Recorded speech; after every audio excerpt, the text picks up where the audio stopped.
I'm a 57-year-old guy, and I've been married to Lucy, the love of my life, for 26 years. We were college pals, knowing each other for a decade before tying the knot. In those 10 years, we spent two as friends, one with me pursuing her, and the remaining seven dating, including some years of long distance due to work. Lucy wasn't just my wife, she was my closest friend since college, understanding me like no one else. However, her recent betrayal shattered me. About a week ago, Lucy and I attended our college reunion, an annual event for classes that graduated 35 years ago. It was a big deal with singers and celebrities. We were excited as one of the few college couples who stayed together. Little did I know, it turned into a trap.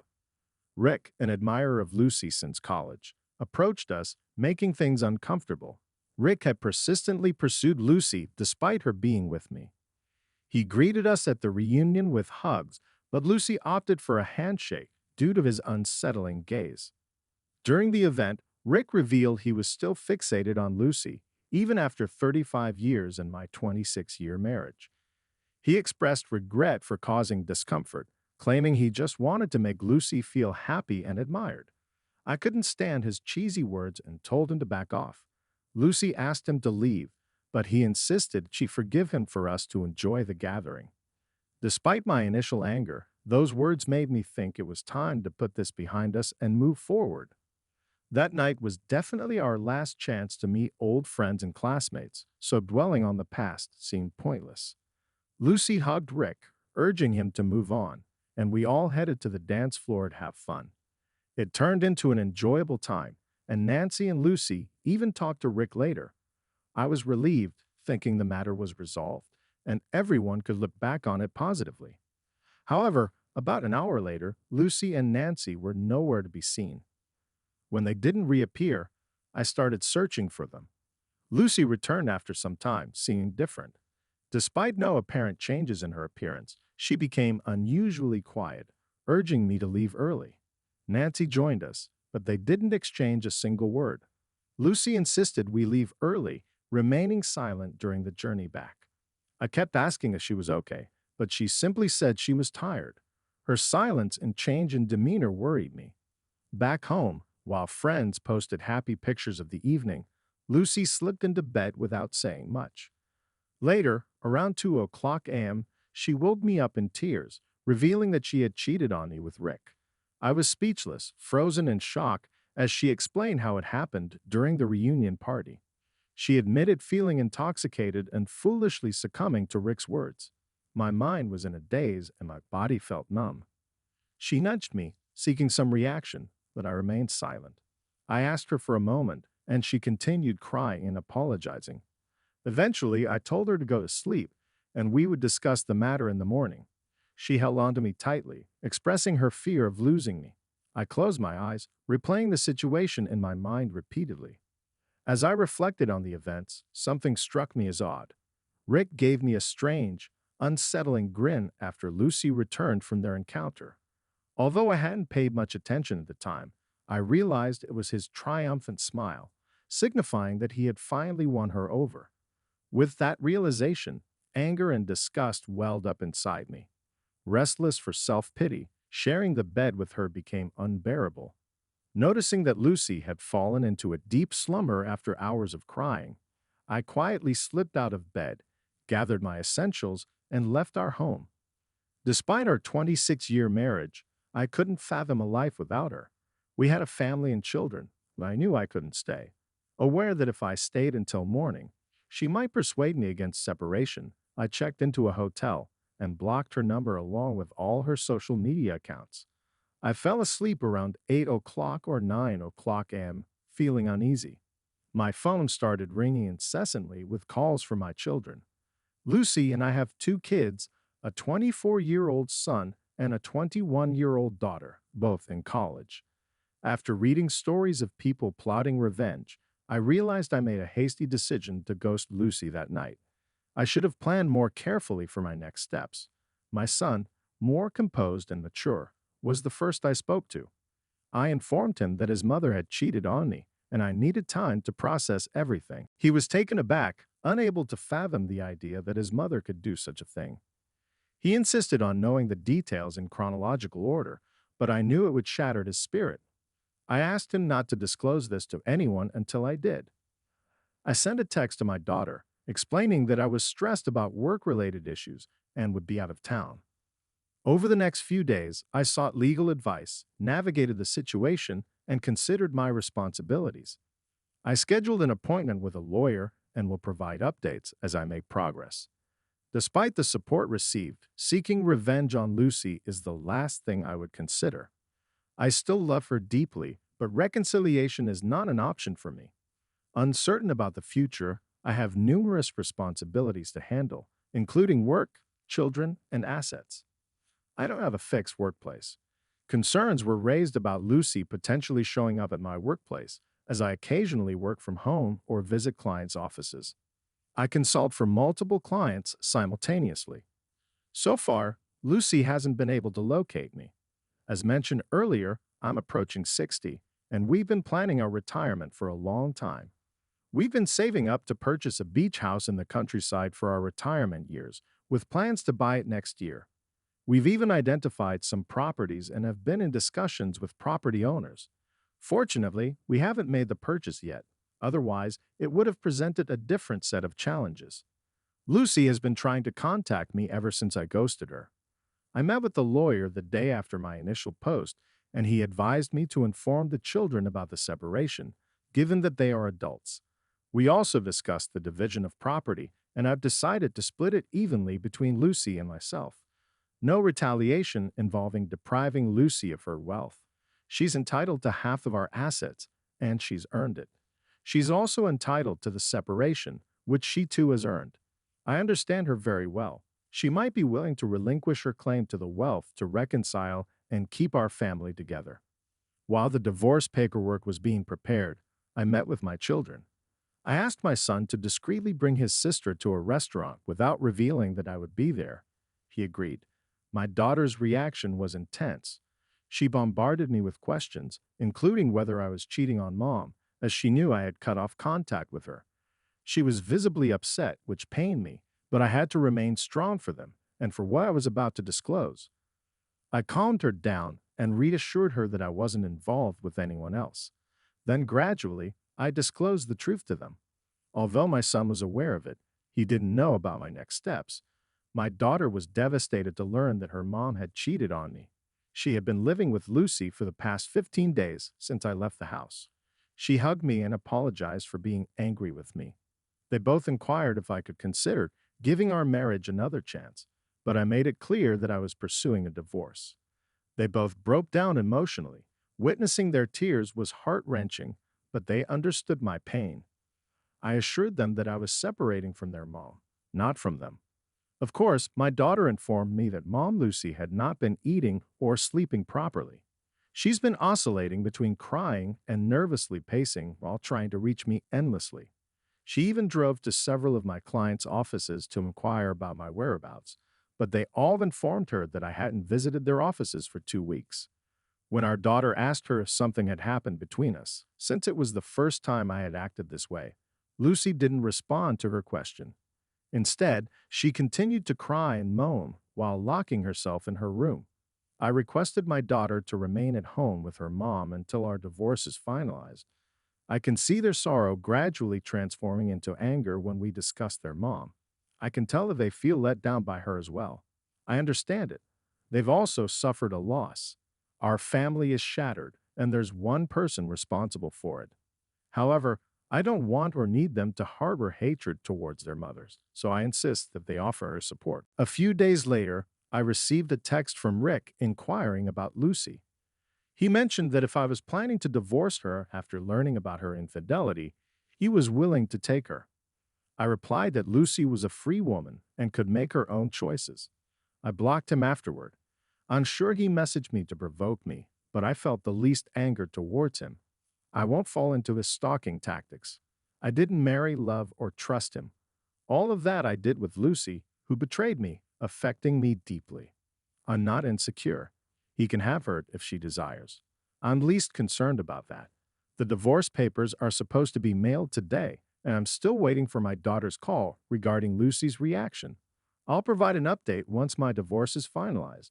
In the meantime, I still have many matters to sort out, including my assets, retirement, and my children's well being. Hey, everyone, I know it's been a while since my last update. I apologize for that. I had a long list of things to take care of. First and foremost, my divorce has been settled. Now, when Lucy received the divorce papers, she didn't take it well. She became unhinged. Until then, she had been living in a bubble where she believed I was merely angry and would return to her once my anger subsided. That bubble burst when she received the papers. She insisted that my lawyer arrange a meeting with me, but my lawyer declined. He stated that she was getting half of all the assets, which was more than she deserved. She responded by saying she didn't want any assets, only me. I told you I know her. She expressed her desire to meet me once before signing the divorce papers. She was confident in her abilities. She knew that if she had one FaceTime conversation with me, she could persuade me to reconsider the separation. She was right. If I had met her, I might have changed my mind. I still loved her and couldn't bear to see her deteriorate, but I couldn't set aside my self-respect. She took me for granted, tore apart our family. For what? I won't delve into that of this. I just want to say I couldn't endure living like that. My daughter wanted to meet with me urgently. She informed me that her mom's condition had worsened to the point where she had to be hospitalized. Lucy had fallen into a deep depression and was refusing any medication or supplements for her well-being. She had been admitted to the hospital and placed on a liquid diet because she had stopped eating altogether. I understand that many of you might perceive me as heartless and self-centered at this juncture, questioning whether I ever truly loved Lucy due to my apparent indifference to her declining health. My response is simple. Have you ever experienced betrayal? If not, you cannot fathom the pain I'm going through. To say that I loved and cherished my wife would be an understatement. I practically idolized her. I was her staunchest supporter and fan, and we've been together for almost 3 decades. She's the mother of my children.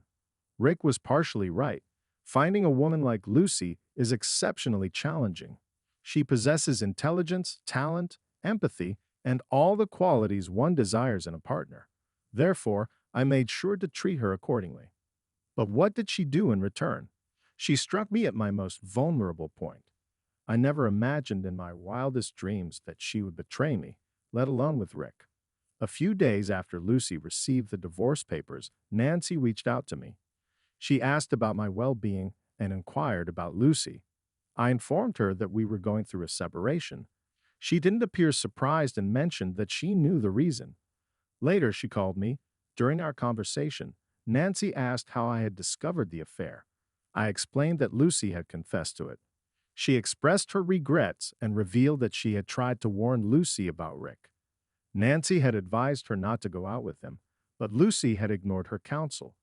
Nancy disclosed something that reinforced my confidence in my decision. Her account of the incident had a slight variation from what Lucy had told me. According to Nancy, she and Lucy were happily dancing when Rick joined them and began making advances toward Lucy.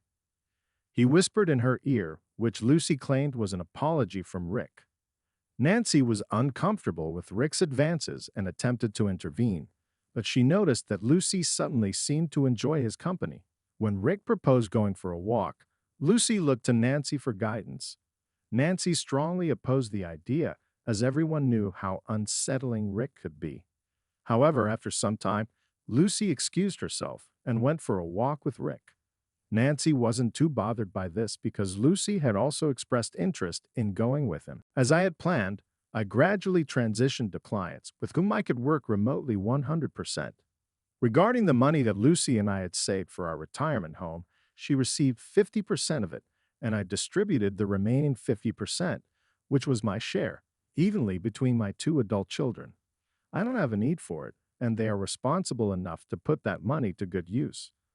As for Lucy, she is still undergoing therapy. Nancy maintains regular contact with Lucy and occasionally checks in on me. She shared something surprising about Lucy that I never expected. Keep in mind that this information comes from Nancy, who is still supportive of Lucy, so take it with a grain of salt, but she has no reason to deceive me. Here's the revelation. Brace yourself.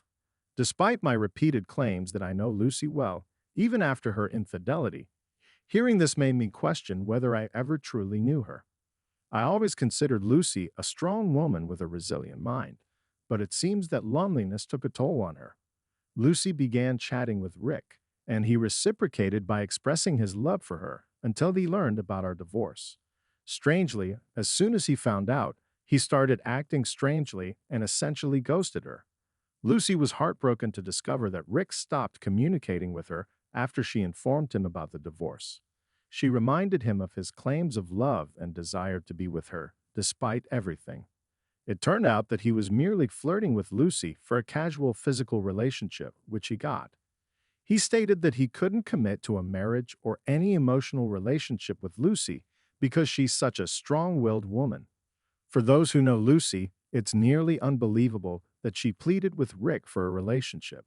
She couldn't have stooped lower because everyone knew Rick to be unsavory.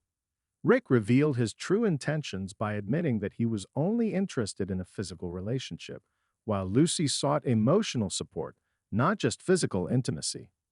He mentioned having a live-in partner and being content with that arrangement.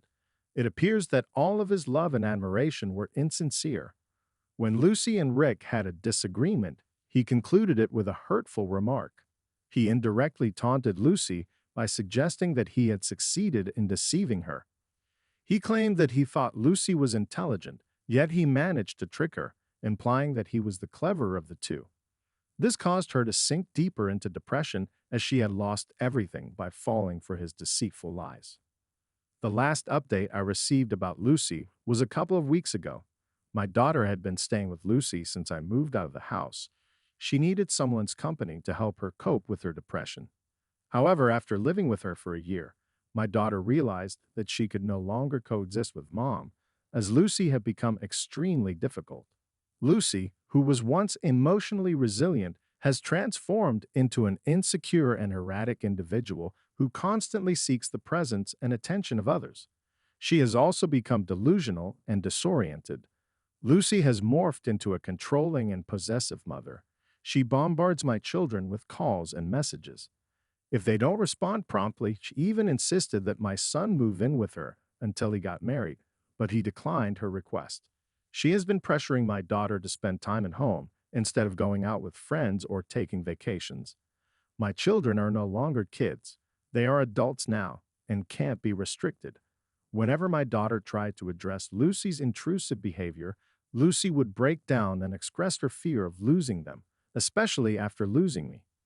My children reassured her that they had no intention of abandoning her and were doing their best to help her cope with her depression.